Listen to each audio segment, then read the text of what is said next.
اس وقت متحدہ عرب امارات میں 7، پاکستان میں 8، بھارت میں 8:30، بنگلہ دیش میں 9 اور انگلینڈ میں سہ پہر کے 3 بجا چاہتے ہیں۔ پیش خدمت ہے حالات حاضرہ کا پروگرام سیربین۔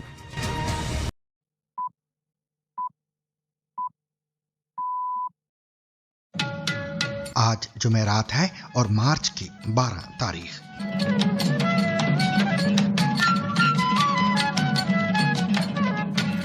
ایران کی جانب سے امریکی فوجی اڈوں کے خلاف کارروائی جاری، مشرق وسطیٰ کے مختلف ممالک میں بڑے پیمانے پر افراتفری، حزب اللہ کے حملوں کے بعد بیروت پر اسرائیل کے جوابی وار۔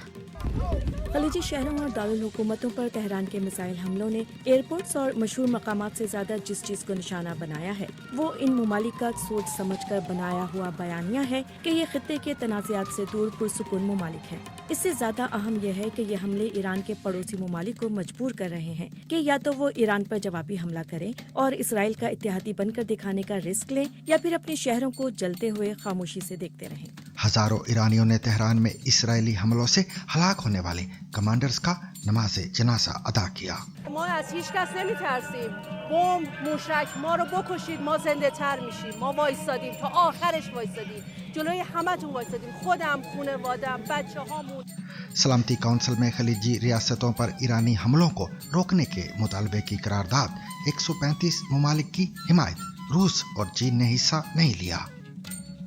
Will those in favor of the draft resolution جو لوگ دستاویز S/2026/155 میں شامل مسودہ قرارداد کے حق میں ہیں، براہ کرم اپنا ہاتھ اٹھائیں۔ Will those against the resolution please raise their hand. جو لوگ اس قرارداد کے خلاف ہیں،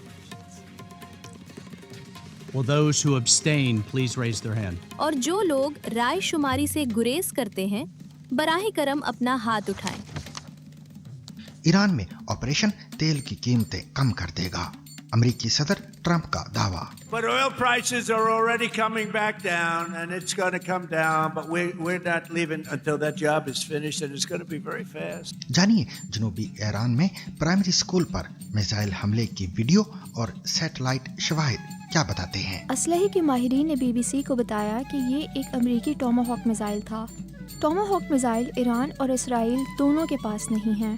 دھوئیں کے بادل یہ بھی بتاتے ہیں کہ ٹوماہاک کے حملے سے قبل بھی یہ علاقہ نشانہ بن چکا تھا، اور یہ بھی کہ پاکستان کی بحریہ کا آپریشن محافظ البحر کا مقصد کیا ہے۔ اس آپریشن کا مقصد سمندری راستوں کو محفوظ بنانا اور پاکستان کی تجارت اور تیل کی ترسیل کو بغیر رکاوٹ جاری رکھنا ہے۔ مزید یہ کہ انڈیا کی فضائیہ نے تیجاس جنگی جہاز کیوں گراؤنڈ کر دیے۔ اردو پڑھنا اور لکھنا نہ جاننے کے باوجود انڈیا میں اردو کے ٹیٹوز کا رجحان کیوں؟ اردو کا ٹیٹو کافی ٹائم سے میرے ذہن میں تھا کہ میں کرواؤں، پر اردو میں کبھی کوئی اتنا میننگ فل سمجھ ہی نہیں آیا کہ میں سوچوں کہ میں کرواؤں، کیونکہ یہ چیز میں نے اپنے شریر کے اوپر، باڈی کے اوپر پرماننٹلی انک کروانی تھی۔ اور یہ بھی جانیے کہ کیا چھاپا مار جنگ کے ماہر افغان طالبان روایتی جنگی قوت کی حامل پاکستانی فوج کا مقابلہ کر سکیں گے؟ اس کے علاوہ مزید خبریں بھی آج کے سیربین میں شامل رہیں گی۔ میں ہوں جاوید چودھری اور آپ دیکھ رہے ہیں ZBC سیربین۔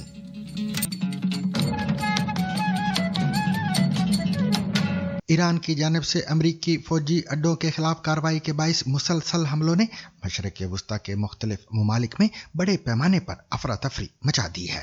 عراقی حکام نے کہا ہے کہ بصرہ کی بندرگاہ کے قریب خلیج فارس میں 2 غیر ملکی تیل بردار جہازوں پر دھماکوں کے بعد ایک شخص ہلاک ہو گیا ہے۔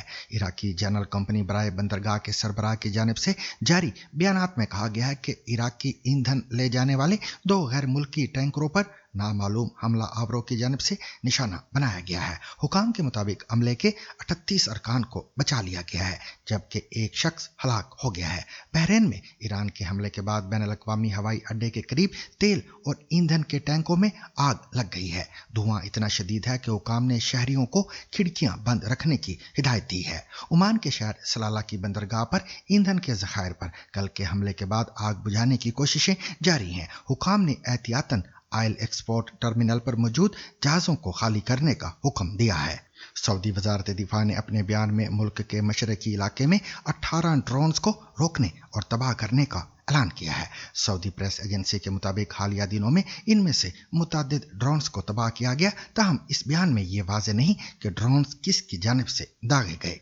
सऊदी वजारत दिफा ने अपने अलहदा बयान में ऐलान किया कि शैबा ऑयल फील्ड की तरफ जाने वाले एक ड्रोन का रास्ता भी रोक कर तबाह कर दिया गया है। बैरूत के जनूबी नवाही इलाकों पर रात गए किए जाने वाले हमलों के बाद आसमान नारंगी रोशनियों और धुएं से भर गया और जंग के आगाज के बाद से बैरूत की ये सबसे ज्यादा बेचैन रात थी, जब हर जानिब धमाकों की आवाजें सुनाई दे रही थीं। सोशल मीडिया पर वीडियोस और तस्वीर गर्दिश कर रही हैं जिनमें नारंगी शोले रात के वक्त आसमान को रोशन करते दिखाई देते हैं, जबकि गाढ़ा सियाह धुआं शहर पर छा गया है। ये गरूब आफताब का मंजर नहीं बल्कि इसराइली फिजाई हमले हैं जिनमें बैरूत के जनूबी नवाही इलाकों को निशाना बनाया गया है। पहले हिजबुल्लाह ने इसराइल की जानिब दर्जनों रॉकेट दागे, जिसके चंद मिनट बाद इसराइल ने जनूबी नवाही इलाकों के लिए इनखला के अहकामात जारी किए।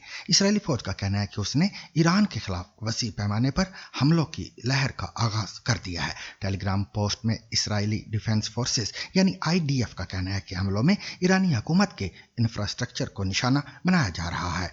दूसरी जानिब ईरान ने वाजे कर दिया है कि वो खित्ते को मुआशी झटके से दो चार करना चाहता है। ईरान के पासदारान इनकलाब ने मगरबी मालियाती इदारों को भी जायज हदफ करार दिया है, जिसके बाद बैनुल-अक़वामी बैंकों ने खलीजी ममालिक में अपने दफातर बंद करना शुरू कर दिए हैं। कतर में HSBC जबकि दुबई में सिटी बैंक और स्टैंडर्ड चार्टर्ड बैंक ने मुलाजमीन को घरों पर रहने की हिदायत दी है।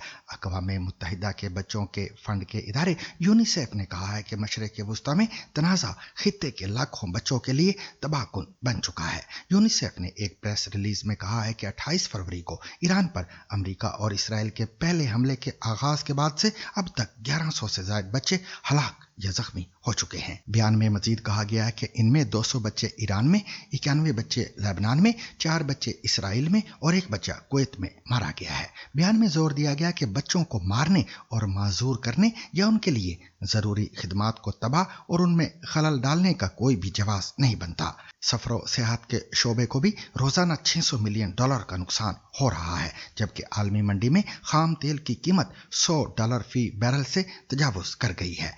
बैनुल-अक़वामी तवानाई एजेंसी के एग्जीक्यूटिव डायरेक्टर फाते बेरोल ने ऐलान किया है कि आबनाए हुर्मुज की बंदिश के बाइस होने वाली तेल की कमी को पूरा करने के लिए IEA ने 40 करोड़ बैरल तेल जारी करने की मंजूरी दे दी है।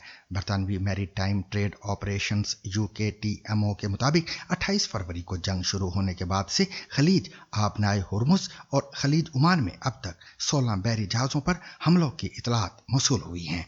UKMTO का ये भी कहना है कि तनाज़े के दौरान मशकूक सरगर्मी की भी 4 इतलात मौसूल हुई हैं।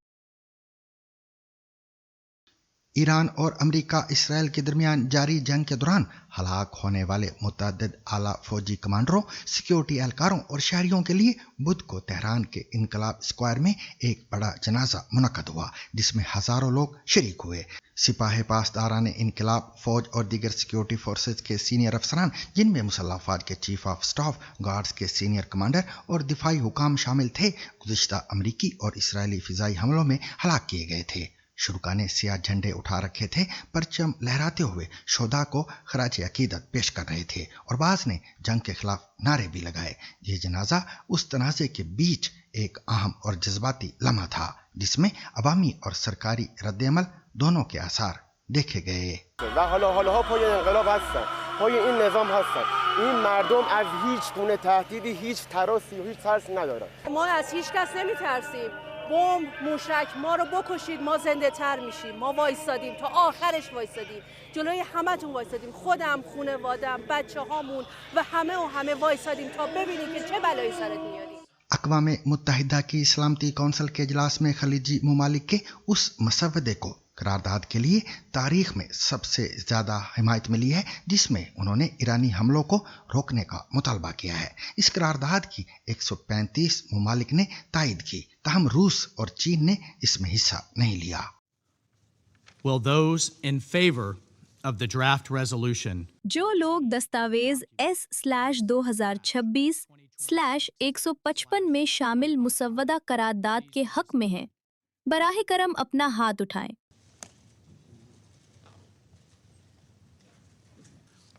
Will those against the resolution please raise their hand? जो लोग इस करारदाद के खिलाफ हैं, Will those who abstain please raise their hand? और जो लोग राय शुमारी से गुरेज करते हैं, बराह करम अपना हाथ उठाएं। The result of the voting is as follows. अक़वाम मुत्तहिदा की सलामती कौंसिल में ईरान और खलीजी ममालिक के तनाज़े पर 2 करारदादें पेश की गई थीं। एक करारदाद रूस ने पेश की थी जिसमें तमाम फरीकैन से लड़ाई रोकने का मुतालबा किया गया था। ये करारदाद मंजूर ना हो सकी, जबकि खलीजी ममालिक की करारदाद जो मंजूर हुई उसमें ईरान की जानिब से पड़ोसी ममालिक पर हमलों की मजम्मत की गई थी। पाकिस्तान ने दोनों करारदादों की हिमायत की। इजलास के दौरान ईरान ने करारदाद की मुखालफत करते हुए कहा कि बाज़ ममालिक सियासी एजेंडे की बुनियाद पर वोट दे रहे हैं, जबकि इसराइल ने ईरान पर शहरियों और अहम तनसीबात को निशाना बनाने का इल्ज़ाम आयद किया। पाकिस्तान के मुस्तकिल मंदूब आसिम इफ्तिखार ने कहा कि इस्लामाबाद कशीदगी कम करने, मुज़ाकरात और इलाके की खुद मुख्तारी की हिमायत पर यकीन रखता है। दूसरी जानब ईरान ने खलीजी मसवदे की हिमायत करने वाले ममालिक पर इल्ज़ाम लगाया कि उन्होंने अक़वाम मुत्तहिदा के चार्टर के तहफ़्फ़ुज़ पर सियासी मफादात को तरजीह दी है। ईरान ने इसे कौंसिल के रिकॉर्ड पर एक दाग करार दिया है। करारदाद पेश करते हुए बहरीन ने मौक़िफ़ इख्तियार किया कि ये सिर्फ इलाकाई मामला नहीं बल्कि आलमी इस्तेहकाम और तवानाई की सलामती के लिए खलीज की अहमियत का एतराफ़ है। अमरीकी मंदूब ने इस मौके पर कहा कि ईरान की हिकमत अमली जिसमें वो इंतशार फैलाता और पड़ोसियों को यरगमाल बनाता है, वाज़ेह तौर पर नाकाम हो गई है। ताहम रूस और चीन ने वोट में हिस्सा न लेने का फैसला किया क्योंकि उनके मुताबिक करारदाद तनाज़े के बुनियादी असबाब और मजमूई तस्वीर को मुतवाज़न अंदाज में पेश नहीं कर रही। इस करारदाद के मतन में अमरीका और इसराइल के ईरान पर फ़िज़ाई हमलों का जिक्र नहीं था, जिन्हें अक़वाम मुत्तहिदा के सेक्रेटरी जनरल ने भी चार्टर की खिलाफवर्जी करार दिया है। रूस ने खलीजी ममालिक के इस दावे पर भी शकूक जाहिर किए हैं कि उनकी ज़मीन ईरान पर हमलों के लिए इस्तेमाल नहीं हो रही। बहरीन ने इस पर अफसोस का इज़हार करते हुए कहा कि खलीजी ममालिक कभी भी हमलों के लिए इस्तेमाल नहीं हुए। मास्को के मुतबादिल मुसव्वदे में तमाम फरीकों से लड़ाई रोकने की अपील की गई थी, ताहम ये मसवदा मतलूबा वोट हासिल ना कर सका। अमरीकी सदर डोनाल्ड ट्रंप का कहना है कि अमरीका ने चंद ही घंटों में ईरान की बहरी और फिजाई अफवाज को तबाह कर दिया है। सदर ने अपने हामियों से खिताब में कहा कि हम जीत गए, पहले घंटे में सब खत्म हो गया। उनका यह भी कहना था कि अमेरिका ने 2 दिन में ईरान के 54 जहाज तबाह कर दिए। फिर कुछ ही लम्हों बाद ये तादाद उन्होंने 58 बताई। बीबीसी ने अभी तक इस तादाद की आज़ाद ज़राए से तस्दीक नहीं की है। सदर ने मजीद कहा कि ऑपरेशन एपिक फ्यूरी तेल की कीमतों को बहुत हद तक कम कर देगा और दुनिया के लिए खतरे को भी कम करेगा। उन्होंने कहा, हमारी फौज ने ईरान को अमली तौर पर तबाह कर दिया है। अमेरिकी सदर डोनाल्ड ट्रंप से व्हाइट हाउस के बाहर सहाफ़ियों ने पूछा कि ईरान की जंग कैसे खत्म होगी। इसके बारे में उनका जवाब था, मजीद वही कुछ और देखेंगे इस सब का क्या नतीजा निकलता है। ट्रंप ने दावा किया कि ईरान की बहरिया नहीं रही, उनकी फिजाइया खत्म हो गई है। उनके पास कोई एंटी एयरक्राफ्ट निज़ाम नहीं, कोई रडार नहीं, उनकी क़यादत खत्म हो गई है और हम पहले से ज़्यादा बुरा कर सकते हैं। उन्होंने मजीद कहा कि अमेरिका ने ईरान को तकरीबन तारीख के किसी भी मुल्क से ज़्यादा सख्ती से निशाना बनाया है। ताहम इसके साथ ही उन्होंने जोर दिया, हमने अभी अपनी कार्रवाई ख़त्म नहीं की। दूसरी जानिब ईरानी सदर मसूद पज़ेश्कियान का कहना है कि रूस और पाकिस्तान के रहनुमाओं से बात करते हुए मैंने खित्ते में ईरान के अमन के अज़म को दोहराया है। उन्होंने एक्स पर लिखा कि अमेरिका और इसराइल की शुरू करदा इस जंग को ख़त्म करने का वाहिद तरीका ईरान के जायज़ हुकूक को तस्लीम करना, मुआवजे की अदायगी और मुस्तकबिल की जारहियत के खिलाफ मजबूत बैनुल-अक़वामी ज़मानतें हैं। अमेरिका के साबिक CIA डायरेक्टर और US सेंट्रल कमांड के कमांडर जनरल डेविड पेट्रियास ने ईरान के जनूबी इलाके में एक स्कूल पर हमले के हवाले से कहा है कि मुमकिन तौर पर इस हमले में अमेरिका का किरदार हो सकता है। ईरानी हुकाम के मुताबिक जंग के पहले दिन मीनाम में इस स्कूल पर होने वाले हमले में 168 अफराद हलाक हुए थे। जनरल पेट्रियास ने CNN न्यूज़ को बताया कि अगरचे उन्होंने बराह रास्त शवाहिद नहीं देखे, लेकिन उनके ख्याल में अफसोसनाक तौर पर शायद हम ही जिम्मेदार थे, क्योंकि इस जंगी मश्क में टोमाहाक मिसाइल सिर्फ हमारे पास हैं। उन्होंने मजीद कहा कि जब ये इमारत बरसों पहले ईरानी बहरिया के एक बड़े कंपाउंड का हिस्सा थी, तो अब ऐसा लग रहा है कि उस वक्त का कुछ पुराना डेटा इस्तेमाल हो गया है। जनूबी ईरान में एक प्राइमरी स्कूल के करीब अमेरिकी टोमाहाक मिसाइल से एक अस्करी अड्डे को निशाना बनाए जाने की वीडियो भी सामने आई थी, जिसे माहिरीन की जानिब से जांचा गया है। वीडियो और सैटेलाइट शवाहिद से क्या जाहिर होता है, जानिए हमारी इस रिपोर्ट में। ईरान में स्कूल के नज़दीक अस्करी अड्डे पर अमेरिकी मिसाइल हमला। ईरानी हुकाम का कहना है कि हमले में 168 अफराद मारे गए, जिनमें से बेशतर बच्चे थे।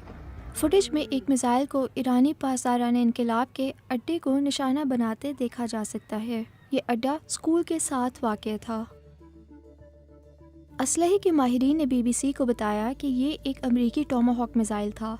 टोमाहॉक मिसाइल ईरान और इसराइल दोनों के पास नहीं हैं। धुएं के बादल ये भी बताते हैं कि टोमाहॉक के हमले से कबल भी ये इलाका निशाना बन चुका था। वीडियो और सैटेलाइट सबूतों के माहिराना तज्ज़िये से पता चला कि ये इलाका मुतादिद अमरीकी हमलों का निशाना बना। माहिरीन का कहना है कि हमलों के बाद के दिनों में किए गए तज्ज़ियों को देखा जाए तो किसी ईरानी मिसाइल के उसी वक्त वहाँ गिरने और इतने बड़े पैमाने पर तबाही फैलाने के इम्कानात ना होने के बराबर हैं। इसराइल और अमेरिका ने इस हमले की ना तो जिम्मेदारी कबूल की है और ना इससे इनकार किया है, लेकिन ये वीडियो अमेरिकी सदर के उस दावे पर शुबहात को जन्म देती है कि इस हमले का जिम्मेदार ईरान या कोई और मुल्क है। destroyed that Iranian girls' school. So will the Americans, will the US accept any responsibility? Well, I haven't seen it. And मैंने ये नहीं देखा। ईरान के पास कुछ टोमाहॉक हैं और वो चाहते हैं कि उनके पास मजीद हों। सो चाहे वो ईरान हो या कोई और मुल्क, की हकीकत वो टोमाहॉक है तो टोमाहॉक तो बहुत आम है। ये दीगर ममालिक को भी फ़रोख्त किया गया है, लेकिन अभी इस मामले की तहकीकात हो रही हैं। ईरान के खिलाफ अमेरिका और इसराइल की जंग और आबनाए हुर्मुज की बंदिश के दौरान पाकिस्तान की बहरिया ने समंदरी रास्तों के जरिए तिजारत के तहफ़्फ़ुज़ और तेल की बिला रुकावट तरसील के लिए ऑपरेशन मुहाफ़िज़ुल बहर शुरू किया है। इस ऑपरेशन का मकसद क्या है, जानिए उमैर सलीमी की इस रिपोर्ट में। मशरिक़ वस्ता में बढ़ती हुई कशीदगी और ईरान, अमरीका और इसराइल के दरमियान मुमकिना जंगी सूरत हाल के दौरान पाकिस्तानी बहरिया ने ऑपरेशन शुरू किया है। इस ऑपरेशन का मकसद समंदरी रास्तों को महफूज बनाना और पाकिस्तान की तिजारत और तेल की तरसील को बगैर रुकावट जारी रखना है। पाकिस्तानी बहरिया के मुताबिक मुल्क की तकरीबन 90% तिजारत समंदर के जरिए होती है। इसी वजह से फैसला किया गया है कि अहम तिजारती जहाज़ों और ख़ास तौर पर ऑयल टैंकर्स को सिक्योरिटी दी जाए। इस मकसद के लिए पाकिस्तान नेशनल शिपिंग कॉरपोरेशन के ताउन से पाकिस्तानी बहरिया के जंगी जहाज़ समंदर में तैनात किए गए हैं, जो तिजारती जहाज़ों के साथ चलेंगे और समंदरी ट्रैफिक की निगरानी करेंगे। हालिया कशीदगी की वजह से अहम गुज़रगाह आबनाए हुर्मुज़ में ऑयल टैंकर्स की नकलो हरकत मुतासिर हुई है। यही रास्ता दुनिया और पाकिस्तान के लिए तेल की सप्लाई का एक बड़ा ज़रिया समझा जाता है। पाकिस्तानी हुकाम का कहना है कि मुल्क में आने वाली तवानाई की ज़्यादातर मसनूआत इसी रास्ते से आती हैं। इस सूरत हाल में सऊदी अरब ने मुतबादिल रास्तों के ज़रिए 3 ऑयल टैंकर्स पाकिस्तान भेजे हैं ताकि तेल की फराहमी जारी रह सके। पाकिस्तानी बहरिया को किन चैलेंजेस का सामना है? ISPR ने ऑयल टैंकर्स के हमरा पाकिस्तान के जंगी बहरी जहाज की तस्वीर भी जारी की हैं। इनके मुताबिक 2 ऑयल टैंकर्स को नेवी के बहरी जहाज़ों ने सिक्योरिटी फराहम की, क्योंकि समंदरी तिजारत को मल्टी डायमेंशनल खतरात लाहक हैं। दिफाई माहिरीन का भी कहना है कि खित्ते में कशीदगी की वजह से समंदर में कई खतरात मौजूद हैं। इनमें अमरीका और ईरान के दरमियान मुमकिना झड़पें और गलत फहमी या हादसाती हमले का खतरा शामिल है। इस ऑपरेशन के लिए पाकिस्तानी बहरिया के पास क्या सलाहियतें हैं? इस ऑपरेशन के दौरान पाकिस्तानी बहरिया मुख्तलिफ जंगी जहाज इस्तेमाल कर रही है। अगरचे पाकिस्तानी बहरिया ने ये नहीं बताया कि कौन से जंगी जहाज़ों को समंदरी तिजारत की सिक्योरिटी के लिए मामूर किया गया है, ताहम जारी करदा तस्वीर से अंदाजा होता है कि इनमें तुगरल क्लास फ्रिगेट भी शामिल है। ये एक जदीद चीनी साख्ता जंगी जहाज है जो 2021 में पाकिस्तानी बहरिया में शामिल हुआ था। इस जहाज में फ़ज़ाई, समंदरी और आबदोज़ हमलों का मुकाबला करने की सलाहियत मौजूद है और ये क्रूज मिसाइल भी फायर कर सकता है। इंडिया की फिजाइया ने हालिया महीनों में कई हादसात के बाद सभी तेजास जंगी जहाज़ों को ग्राउंड कर लिया है। इन जहाज़ों की अब गहराई से जांच की जा रही है।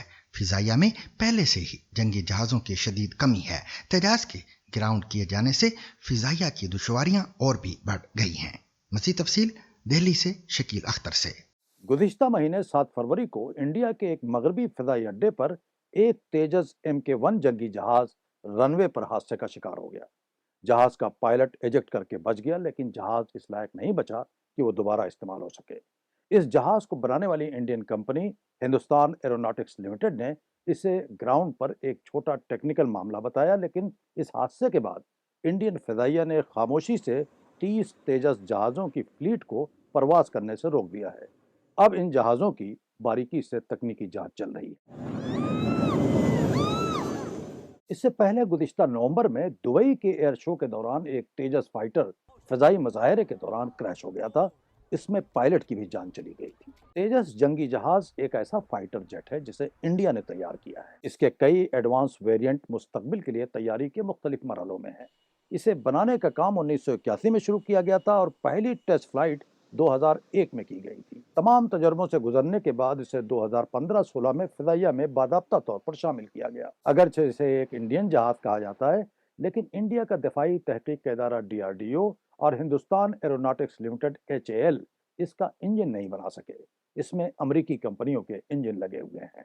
हालिया सालों में रोनुमा होने वाले कई हादसों के बाद तेजस को प्रवास से रोक देना फिजाइया के लिए परेशानी की बात है।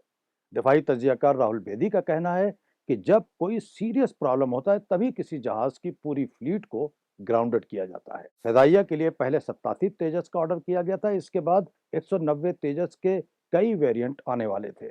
अगर इसमें कोई सीरियस तकनीकी प्रॉब्लम सामने आया तो ये फिजाइया के लिए बहुत मुश्किल पैदा कर देगा। अभी 6 मार्च को रूसी साख के एडवांस सुखोई Su-30 MKI का भी एक फाइटर जेट जोरहट के फिजाई अड्डे के नजदीक हादसे का शिकार हुआ था। फिजाइया सुखोई Su-7 के जहाज़ों के हादसों की भी गहराई से जांच कर रही है। दफाई माहिरीन का कहना है कि इंडियन फिजाइया की जो सैंक्शनड स्ट्रेंथ है, इसके हिसाब से इस वक्त उसके पास 42 स्क्वाड्रन जहाज होने चाहिए। एक स्क्वाड्रन में 18 से 20 जहाज होते हैं। इस वक्त इंडिया के पास सिर्फ 29 स्क्वाड्रन बचे हैं। इनमें 6 स्क्वाड्रन जैगुआर जहाज भी शामिल हैं जो 1-2 बरस में रिटायर हो जाएंगे। इस मरहले पर अगर तेजस में भी कोई दिक्कत पेश आ गई तो फिजाइया की मुश्किलात बहुत बढ़ जाएंगी। इंडियन फिजाइया ने फ्रांस से 114 रफाल जंगी जहाज खरीदने का फैसला किया है, लेकिन उनकी इब्तदाई डिलीवरी होने में भी कई साल लग जाएंगे। शकील अख्तर की रिपोर्ट आपने सुनी। इंडिया से ही एक और खबर शामिल करते हैं, जिसके मुताबिक इंडिया में कुछ लोग उर्दू के अल्फाज अपने जिस्म पर टैटूज की सूरत में बनवा रहे हैं। दिलचस्प बात यह है कि कई अफराद उर्दू पढ़ना और लिखना नहीं जानते, फिर भी इसके मुनफरिद अंदाज की वजह से इसे मुंतखब कर रहे हैं। हमारे साथी कैसर अंद्राबी ने जानने की कोशिश की है कि लोग उर्दू में टैटूज क्यों बनवा रहे हैं। आप भी जानिए। आई थिंक ये है ना खूबसूरत नहीं हसीन खामिया। अच्छा ये दिस इज खामिया। प्रियंका के जिस्म पर तकरीबन 100 से ज़्यादा टैटू हैं, लेकिन अब तक उर्दू में एक भी नहीं। इस बार वो अपना ये शौक भी पूरा कर रही हैं। उर्दू का टैटू काफ़ी टाइम से मेरे जहन में था कि मैं करवाऊं, पर उर्दू में कभी कोई इतना मीनिंगफुल समझ ही नहीं आया कि मैं सोचूं कि मैं करवाऊं, क्योंकि ये चीज़ मैंने अपने शरीर के ऊपर, बॉडी के ऊपर परमानेंटली इंक करवानी थी। ये जो आपको बज़ाहिर बेल बूटे नज़र आ रहे हैं, ये दरअसल उर्दू के हरूफ हैं, जिन्हें उर्दू के मोहब्बत वालों ने अपने जिस्म पर कंधा कर लिया है। हालांकि इसको लिखने वाले और लिखाने वाले दोनों ही उर्दू ज़ुबान को न पढ़ सकते हैं न लिख सकते हैं। फिर भी इंडिया के किसी न किसी टैटू स्टूडियो में आपको कोई शख्स ज़रूर मिलेगा जो उर्दू का टैटू बनवाना बहुत पसंद करता हो।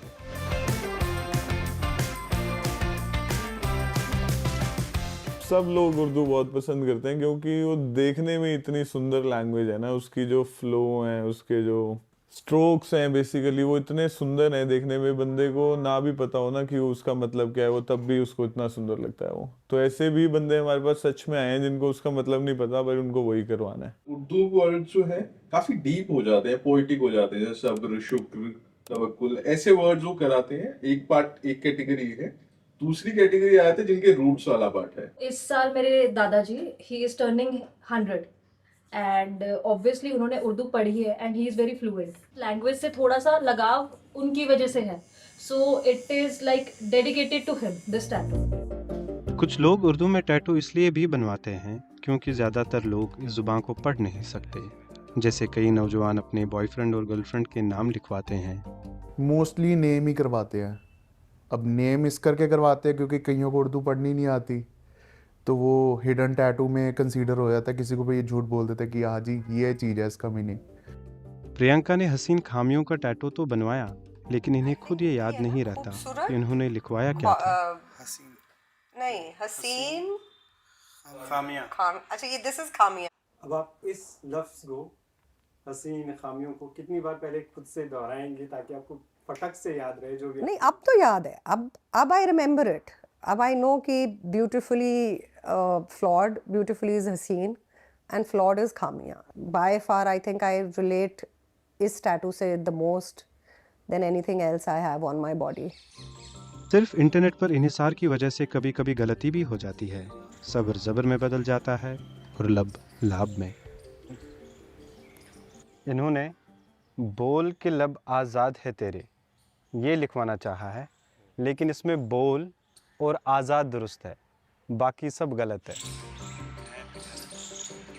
सबसे पहले तो हम गूगल ट्रांसलेट यूज़ करते हैं, उसमें डाल के देखते हैं कि क्या बेसिक वो आ रहा है, कन्वर्जन आ रहा है उसमें, और फिर हम उसी चीज़ को 2-3 और वेबसाइट से या पोर्टल से कंफर्म करते हैं। बाकी जब किस्मत ख़राब हो तो गलत हो भी जाता है।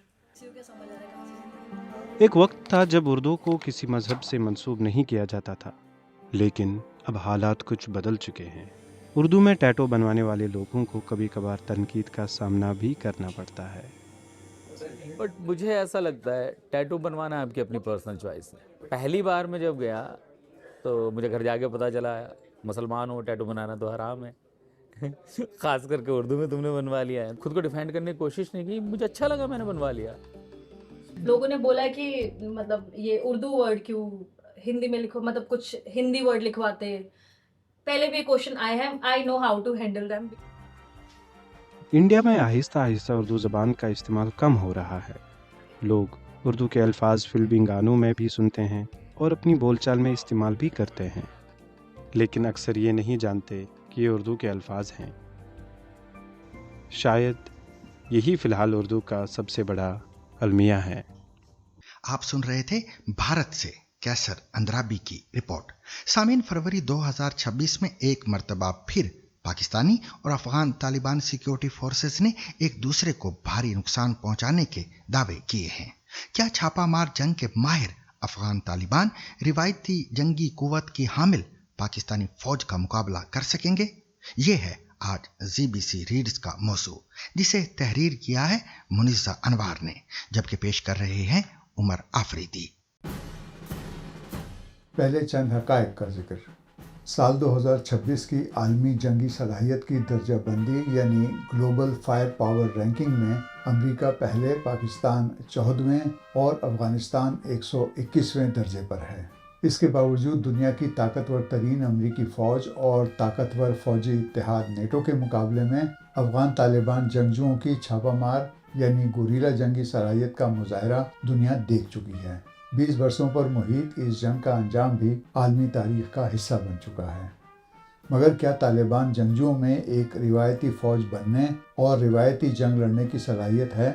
इस्लामाबाद में हमारे साथी मुनज़्ज़ा अनवार की तहरीर पर मबनी BBC रीड्स के साथ मैं उमर आफरीदी हूँ। 2021 में अफ़गान तालिबान के इक़्तिदार पर कंट्रोल हासिल करने के बाद से पाकिस्तान ने काबुल और दीगर इलाकों में कई फ़िज़ाई हमले किए। जवाब में अफ़गान जंगजुओं ने सरहदी चौकियों को निशाना बनाने और पाकिस्तानी सिक्योरिटी एहलकारों को जानी नुकसान पहुँचाने का दावा किया। पाकिस्तान इल्ज़ाम लगाता है कि तालिबान हुकूमत ने पाकिस्तान के अंदर शिद्दत पसंद कार्रवाइयों में मुलव्विस कलदम तहरीक तालिबान पाकिस्तान यानी TTP को अपनी सरजमीन पर पनाह दे रखी है। तालिबान हुकूमत इस इल्ज़ाम को मुस्तरद करते हुए इसे पाकिस्तान का अंदरूनी मसला करार देती है। उसका कहना है कि पाकिस्तान अपनी सिक्योरिटी बेहतर बनाए। قطع نظر ان دعووں اور جوابی دعووں اور محدود پیمانے پر جھڑپوں کے کیا دونوں ملکوں میں روایتی جنگ چھڑ سکتی ہے؟ اور اگر ایسا ہو جائے تو کیا گوریلا جنگ کے ماہر افغان طالبان میں روایتی جنگ لڑنے کی صلاحیت ہے؟ ڈاکٹر خرم اقبال قائد اعظم یونیورسٹی اسلام آباد میں انٹیلیجنس اور سیکیورٹی اسٹڈیز کے پروفیسر ہیں۔ وہ کہتے ہیں کہ طالبان حکومت پاکستان کے ساتھ مکمل یا روایتی جنگ کی متحمل نہیں ہو سکتی کیونکہ اسے شدید معاشی مسائل کا سامنا ہے۔ وہ کہتے ہیں کہ افغانستان میں تحریک طالبان پاکستان یا ٹی ٹی پی کے ٹھکانوں سے متعلق پاکستان کے تحفظات کو اقوام متحدہ سمیت مختلف بین الاقوامی ادارے تسلیم کرتے ہیں۔ ان کے بقول پاکستان نے افغان طالبان کو ٹی ٹی پی کے خلاف فیصلہ کن کارروائی پر آمادہ کرنے کے لیے تمام پرامن ذرائع استعمال کیے، جس کے بعد ہی اسے خود کارروائی پر مجبور ہونا پڑا۔ ان کا کہنا ہے کہ جب افغان طالبان داخلی مسائل سنبھالنے میں ناکام رہتے ہیں تو توجہ بیرونی محاذ کی طرف موڑ دیتے ہیں، یعنی پاکستان کے ساتھ کشیدگی انہیں داخلی اتحاد مضبوط کرنے اور مسائل سے توجہ ہٹانے میں مدد دیتی ہے، اسی لیے وہ کشیدگی کو برقرار رکھنا چاہتے ہیں۔ ٹی ٹی پی کے خلاف کارروائی نہ کرنے کی ایک وجہ ڈاکٹر خرم یہ بتاتے ہیں کہ ایسی صورت میں ٹی ٹی پی کے جنگجو داعش کا رخ کر سکتے ہیں اور ماضی میں ایسا ہو بھی چکا ہے۔ افغان امور کے ماہر اور ویب سائٹ خراساں ڈائری سے وابستہ صحافی افتخار فردوس کے مطابق پاکستان اور افغانستان کے درمیان بظاہر کسی روایتی جنگ کا امکان نہیں ہے۔ ان کے مطابق طالبان کے لیے یہ ممکن نہیں کہ وہ پاکستان کے ساتھ روایتی جنگ کریں کیونکہ اس کے لیے فوجی صلاحیتوں، فضائی اثاثوں، مسلسل سپلائی اور تربیت یافتہ جوانوں کی ضرورت ہوتی ہے۔ ان کے مطابق طالبان جواب ضرور دیں گے کیونکہ یہ ان کی غیرت کا معاملہ ہے، لیکن مکمل جنگ کا امکان نہیں ہے۔ البتہ طالبان ٹی ٹی پی جیسے وسائل کو بروکار لاتے ہوئے پاکستان کے شہری علاقوں کو ہدف بنا سکتے ہیں۔ طالبان کی صلاحیت اور ممکنہ رد عمل سے متعلق ڈاکٹر خرم اقبال بھی افتخار فردوس سے اتفاق کرتے ہیں۔ انہوں نے کہا کہ روایتی جنگ میں افغان طالبان پاکستان کا مقابلہ کرنے کی صلاحیت نہیں رکھتے، اس لیے وہ ماضی کی طرح غیر روایتی طریقہ اختیار کریں گے، جس کے نتیجے میں پاکستان کے شہری علاقوں میں تشدد میں اضافہ ہو سکتا ہے۔ ڈاکٹر خرم اقبال کے مطابق آنے والے دنوں میں پاکستان افغانستان سرحد پر محدود نوعیت کی جھڑپیں ہو سکتی ہیں، بعض نمائشی حملے کیے جا سکتے ہیں اور مزید سخت بیانات، دعووں اور الزامات کا تبادلہ ہو سکتا ہے۔ جہاں تک روایتی جنگی ہتھیاروں کا تعلق ہے تو طالبان حکومت کی فوج کے پاس 3 ذرائع سے حاصل کیے گئے ہتھیار ہیں: سابقہ افغان فوج کا اسلحہ اور ساز و سامان، وہ ہتھیار جو امریکہ سمیت غیر ملکی افواج کے انخلا کے بعد افغانستان میں رہ گئے تھے، اور وہ نئے ہتھیار جو طالبان نے مختلف ذرائع سے حاصل کیے۔ ماہرین کے مطابق افغان طالبان اور پاکستانی افواج کے درمیان گزشتہ سرحدی جھڑپوں کی مبینہ ویڈیو سے پتہ چلتا ہے کہ طالبان افغان فورسز نے پاکستان کے خلاف زیادہ تر ہلکے ہتھیاروں کا استعمال کیا ہے۔ افغانستان میں 20 برسوں کے دوران امریکی خصوصی انسپکٹر جنرل برائے تعمیر نو اور ملکی وزارت دفاع کی رپورٹوں کے مطابق سابق حکومت کو 16 لاکھ سے زیادہ ہلکے اور بھاری ہتھیار اور مختلف فوجی ساز و سامان فراہم کیا گیا تھا، جن میں سے تقریباً 70% یا 10 لاکھ سے زیادہ ہتھیار افغانستان میں طالبان کے ہاتھوں میں چلے گئے تھے۔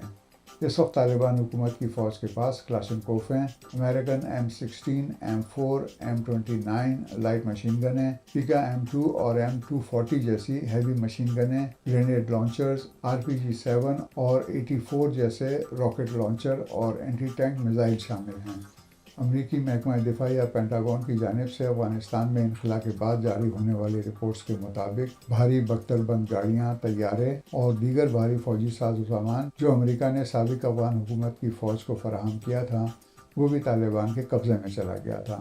ان بھاری ہتھیاروں میں 122 mm کی ہوویٹزر بندوقیں ہیں جنہیں D30 کہا جاتا ہے۔ ایک اندازے کے مطابق ان میں سے 100 سے 120 بندوقیں اب بھی افغانستان میں ہیں۔ اس کے علاوہ تقریباً 155 ملی میٹر کے ہوویٹزر مارٹر اور بہت سے روسی ہتھیار جیسا کہ ZT-23-2 بھی طالبان کے پاس ہیں۔ طالبان حکومت نے 2024 میں ایک فوجی پریڈ کے دوران بگرام ایئر بیس پر بھاری ہتھیاروں کی نمائش کی تھی۔ ان میں اسکڈ میزائل R-17 اور البروس R-300 شامل تھے، جن کی رینج تقریباً 300 کلومیٹر ہے۔ لونا میزائل، جسے فراک 7 کے نام سے بھی جانا جاتا ہے، گریٹ راکٹ لانچر، ملان اینٹی ٹینک میزائل اور آرگن میزائلوں کے ساتھ تقریباً 6 میل تک مار کرنے والے ہتھیار اور لانچنگ سسٹم ہیں۔ یہ تقریباً 35 کلومیٹر تک فائر کر سکتا ہے۔ یہ ہتھیار کم سے کم 3 دہائیوں سے افغانستان میں استعمال نہیں ہوئے ہیں۔ کچھ وزارت دفاع کی اسٹوریج میں ہیں اور کچھ پہاڑی علاقوں جیسا کہ پنشیر میں موجود ہیں۔ طالبان حکومت کی وزارت دفاع نے ان میں سے کچھ ہتھیاروں کو دوبارہ فعال کرنے کا دعویٰ کیا ہے، لیکن ان کی تکنیکی حالت اور وہ کس حد تک لڑائی میں عملی استعمال کے لیے تیار ہیں، یہ ابھی تک واضح نہیں ہے۔ افغانستان میں عبوری حکومت پر پاکستان کی برتری کا ایک پہلو پاکستانی فضائیہ اور جدید لڑاکا طیارے ہیں، جبکہ طالبان حکومت کے پاس اس کا مقابلہ کرنے کے لیے فضائیہ نہیں ہے۔ طالبان کی حکومت نے سابقہ وزارت دفاع کے متعدد ہیلی کاپٹروں کی مرمت کر کے انہیں فعال کیا ہے اور متعدد پائلٹوں کو تربیت بھی دی ہے۔ افغانستان کی وزارت داخلہ کے ایک سابق اہلکار اور سیکیورٹی امور کے ماہر بسم اللہ تبان کے مطابق امریکہ نے افغانستان میں اپنی موجودگی کے آخری برسوں میں افغان فضائیہ کو مکمل طور پر لیس نہیں کیا تھا اور اس کے کئی فضائی ہتھیاروں کے ذخیرے بھی تباہ کر دیے تھے۔ یہی وجہ ہے کہ طالبان کو فضا میں مار کرنے والے ہتھیاروں تک رسائی حاصل نہیں ہے۔ امریکی محکمہ دفاع کی ایک رپورٹ کے مطابق طالبان نے جن طیاروں کو قبضے میں لیا ان میں C-280 طیارے، MD-530 ہیلی کاپٹر، بلیک ہاک ہیلی کاپٹر، A-29 طیارے، Mi-17 ٹرانسپورٹ ہیلی کاپٹر، Mi-24 لڑاکا ہیلی کاپٹر، MD-500 لائٹ اٹیک ہیلی کاپٹر شامل ہیں۔ طالبان حکومت کی وزارت دفاع کا دعویٰ ہے کہ اس کے پاس تقریباً 60 طیارے اور ہیلی کاپٹر ہیں۔ امریکی رپورٹ کے مطابق 61,000 کے قریب ہموی اور رینجرز اور سینکڑوں بختربند گاڑیاں طالبان کے ہاتھ لگی ہیں۔ تاہم سابق افغان حکومت کے ایک سیکیورٹی اہلکار کا کہنا ہے کہ ربڑ کے ٹائروں کی وجہ سے ایسی بختربند گاڑیوں کو جنگ کے دوران مشکلات کا سامنا کرنا پڑا ہے۔ امریکی، نیٹو اور سابق افغان حکومتی افواج کے خلاف تقریباً 2 دہائیوں تک لڑنے کے بعد طالبان نے گوریلا جنگ کا وسیع تجربہ حاصل کیا ہے اور ماہرین کے مطابق یہی تجربہ آج بھی ان کی فوجی حکمت عملی میں ریڑھ کی ہڈی کی حیثیت رکھتا ہے۔ اکتوبر 2025 میں پاکستان اور افغانستان کی 20 سرحدی جھڑپوں کے بعد افغانستان کے سیکیورٹی امور کے ماہر بسم اللہ تبان نے BBC کو بتایا تھا کہ ان جھڑپوں کی ویڈیوز اور مشاہدات سے ظاہر ہوتا ہے کہ طالبان اب بھی ایک باقاعدہ فوج کے طور پر نہیں بلکہ ہلکے ہتھیاروں سے لیس گوریلا گروپ کے طور پر لڑ رہے تھے۔ اس حکمت عملی میں گھات لگا کر سرپرائز حملے کیے جاتے ہیں۔ ایک طالبان کمانڈر جنہوں نے پاکستان کے خلاف لڑائی میں حصہ لیا تھا، اپنا نام ظاہر نہ کرنے کی شرط پر بتایا تھا کہ طالبان کی افواج نے زیادہ تر گوریلا حکمت عملی پر توجہ مرکوز کی، جس میں ان کے پاس کافی تجربہ ہے۔ حالانکہ ضرورت پڑنے پر باقاعدہ فوجی یونٹوں کو بھی کبھی کبھار استعمال کیا جاتا تھا۔ انہوں نے بتایا تھا کہ بنیادی مقصد اپنے علاقوں اور چوکیوں پر قبضہ برقرار رکھنا تھا۔ مرکز سے احکامات جاری کیے جاتے ہیں، لیکن مقامی سرحدی کمانڈروں کو زمینی حالات کی بنیاد پر فیصلے کرنے اور اپنی صلاحیتوں کا مظاہرہ کرنے کا مکمل اختیار دیا گیا تھا۔ افغان حکومت کے ایک سابق سینئر سیکیورٹی اہلکار نے نام ظاہر نہ کرنے کی شرط پر بتایا کہ سرحدی علاقوں میں لسانی، ثقافتی اور قبائلی مشترکات معلومات جمع کرنے، چھپانے اور نقل و حرکت میں مدد کرتے ہیں۔ یہ دراندازی کی کارروائیوں کے لیے حکمت عملی کے لحاظ سے اہم ہے۔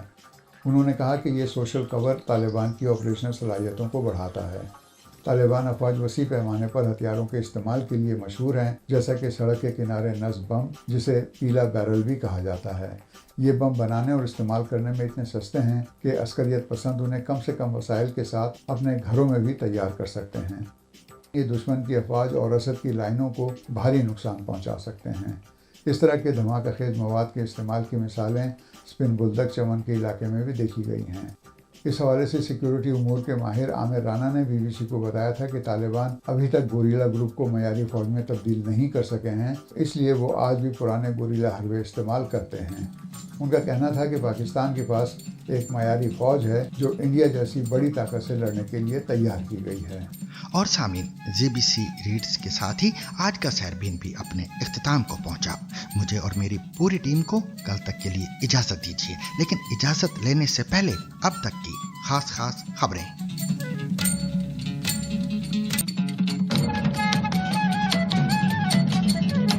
ईरानी सरकारी टीवी का कहना है कि नए सुप्रीम लीडर मुज्तबा खामनाई का पहला पैगाम जल्द जारी किया जाएगा। टेलीग्राम पर ईरानी सरकारी टीवी की जानिब से जारी बयान में कहा गया है कि नए सुप्रीम लीडर मुज्तबा खामनाई का ये पहला स्ट्रेटेजिक पैगाम 7 अहम नुकात या हिस्सों पर मुश्तमिल होगा, जिनमें साबिक रहबर इनकलाब का जिक्र होगा, अवाम के किरदार और जिम्मेदारियों, मुसल्लह अफवाज, हुकूमती इदारों, मज़ामती महाज, खित्ते के ममालिक और दुश्मनों का मुकाबला करने से मुतल्लिक़ अहम बातें शामिल होंगी। ताहम अभी तक ये वाज़ेह नहीं है कि ये पैगाम वीडियो की शक्ल में जारी किया जाएगा या तहरीरी बयान के तौर पर, और न ही ये मालूम हो सका कि इसे कब जारी किया जाएगा। ईरानी सरकारी मीडिया की रिपोर्ट के मुताबिक पासदारान इनकलाब की जानिब से यह दावा किया जा रहा है कि उन्होंने खलीज में एक अमरीकी जहाज पर हमला किया है। अमरीकी वजीर तवानाई क्रिस राइट का कहना है कि उनके मुल्क की बहरिया इस वक्त आबनाए हुर्मुज से गुजरने वाले ऑयल टैंकरों को तहफ़्फ़ुज़ फराहम करने के लिए तैयार नहीं है। ताहम उनका यह बयान मंगल के रोज सामने आने वाले बयान के बरक्स है। दरहकीकत 48 घंटे पहले उन्होंने सोशल मीडिया पर दावा किया था कि अमरीकी बहरिया ने कामयाबी से एक ऑयल टैंकर को इस अहम आबी गुजरगाह से गुजारने में मदद फराहम की है। अमरीकी वजीर तवानाई की जानिब से सोशल मीडिया पर इस बयान के बाद आलमी मंडियों में तेल की कीमतें कम हो गई थी, लेकिन चंद ही मिनट के बाद एक्स पर से उनका यह बयान डिलीट हो गया था। इसके बाद व्हाइट हाउस ने तस्दीक की कि अमरीकी बहरिया ने दरअसल आबनाए हुर्मुज से गुजरने वाले किसी भी तेल बरदार बहरी जहाज को तहफ़्फ़ुज़ फराहम करने की बात नहीं की और न ही ऐसा कुछ हुआ था। व्हाइट हाउस के इस बयान के बाद आलमी मंडियों में तेल की कीमतों में एक मरतबा फिर से इजाफा हो गया है। पाकिस्तान के वजीर आजम शहबाज शरीफ सरकारी दौरे पर सऊदी अरब रवाना हो गए हैं। वजीर आजम ऑफिस के मीडिया विंग की जानिब से जारी होने वाले बयान में कहा गया है कि वजीर आजम शहबाज शरीफ सऊदी अरब के वलीअहद शहजादा मोहम्मद बिन सलमान की दावत पर सऊदी अरब रवाना हुए हैं। बयान में मजीद कहा गया कि वो सऊदी वलीअहद और वजीर आजम शहजादा मोहम्मद बिन सलमान से मुलाकात करेंगे, जिसमें खित्ते में जारी कशीदगी, इलाकाई सलामती की सूरत हाल और दोनों ममालिक के माबैन बाहमी ताल्लुकात पर तबादला ख्याल होगा। मुस्लिम लीग नून के रहनुमा निहाल हाशमी को गवर्नर सिंध तैनात करने का फैसला किया गया है और वजीर आजम शहबाज शरीफ ने समरी मंजूरी के लिए सदर पाकिस्तान को भिजवा दी है। वजीर आजम ने निहाल हाशमी से मुलाकात भी की और गवर्नर सिंध तैनाती पर मुबारकबाद पेश की। मुलाकात में राना सनाउल्लाह, इसहाक डार और दीगर रहनुमा भी मौजूद थे। ख्याल रहे कि इस वक्त गवर्नर सिंध कामरान खान तिसोरी हैं, जिनका ताल्लुक MQM पाकिस्तान से है।